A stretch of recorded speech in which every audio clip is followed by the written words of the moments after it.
तो हम 3 भाई बहन थे, मैं सिस्टर और फिर सबसे छोटा भाई। अच्छा, सबसे बड़ी 7 साल का एज गैप है। तो मेरे घर से पेरेंटिंग लेसन्स शुरू हो गए थे विद माय ब्रदर। मॉम भी ऑफिस जाती थी, डैड भी ऑफिस जाते थे, तो मैं लाइक इन चार्ज, बड़ा बच्चा, बॉस दोनों को संभाल देते मतलब संभालती क्या थी, चश्मा लगा के बैठती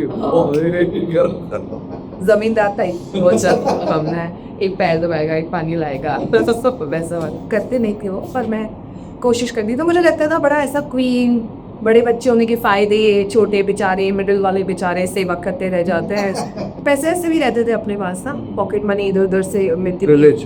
हाँ, तो उनको मतलब हमारे क्या चाहिए, कैली चाहिए, पैसे दो, इतना ये काम कर, वो काम कर। तो ऐसा मतलब शुरू से रिबेल, बाहर भी में भी गुंडा टाइप वाला थॉट प्रोसेस ट्रिक्स आ गए थे अंदर। फिर एक दिन उसका इम्तिहान हुआ, कहता परीक्षा हुई। हाँ, मतलब फ्रीडम के बाद रिस्पांसिबिलिटी है। Great power comes with great responsibility वाला वो आया मौका। क्या हुआ, भाई छोटा साइकिल चला रहा था, गिर गया, एक्सीडेंट हुआ, लिप विप कट गया, बहुत अच्छी खासी ब्लीडिंग होने लगी। And my father was into medical line, तो उनका ही हॉस्पिटल, तो मुझे पता था कि मुझे घर से लेके इसको वहाँ तक लेके जाना है। पेरेंट्स ये तब तक कुछ मालूम नहीं था। पेरेंट्स कोई था ही नहीं घर पे, लेकिन छोटे भाई गिरते बहुत साइकिल से, पता नहीं क्यों। हाँ, मैंने बहुत देखा। और मुँह ही फोड़ते हैं। अभी तब से लेके आज तक उसकी नकली दांत। सीरियसली? अच्छा। He broke all of it. Not in that accident, but in the follow-up accident. With cycle.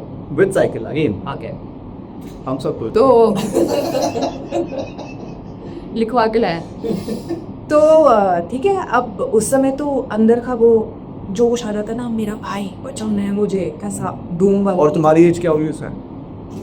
मेरी एज होगी 16-17? नहीं और कम, 14-15। ओह हाँ, ठीक है। तो अब वो हम बन गए ऋतिक रोशन धूम वाले टाइप पे, आ गए अपने स्कूटी पे, भाई को बिठाया, उसका पूरा ब्लीडिंग हो रहा है, यहाँ पे मेरे कपड़ों में लग गया, मैंने ऐसे बांध दिया दुपट्टे से उसको कि गिर वेर नहीं गया, क्योंकि पकड़ेगा कौन। मैं को बोला तू बैठ कर पे, मैं आ रही हूँ, इसको मैं ले जा रही हूँ।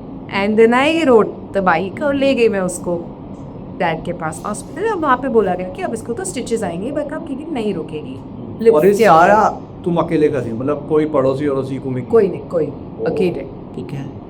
ले गए उसको, स्टिचेस, वो बच्चा किसी के हाथ नहीं आए, नहीं लगवाऊंगा स्टिचेस तो नहीं लगवाऊंगा, डर रहा था, रो रहा था। और तो खैनी भी खैर ही आओ, तेरा 14 तो वो आराम से 7 साल छोटा। 7 साल है। अब हम इसका हाथ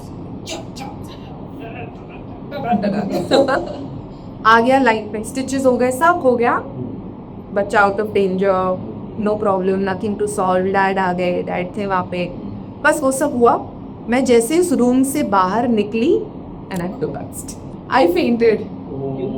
मतलब जो ब्लड, इतना प्रेशर दिमाग पे जो भी रहा होगा, अपने को जैसे ही काम हो गया उसका, वो सब मैंने अपनी रिस्पॉन्सिबिलिटी निभा दी। That's when I allowed my body to feel what it was feeling. लेकिन इतनी देर से वो होता है ना action mode, life of Pi one ऐसा जो लास्ट सीन है ये करे चला जाता है, जैसे हम देखते हैं कि यार ये काम हो गया। हाँ, एकदम ऐसा ठंडे उसमें आ जाते हैं कि अब मेरा वो रोल खत्म हो गया ना। मैं भी तो 14 साल की, 15 साल की टीनेजर बच्ची हूँ जो ये संभाल नहीं पा रही है।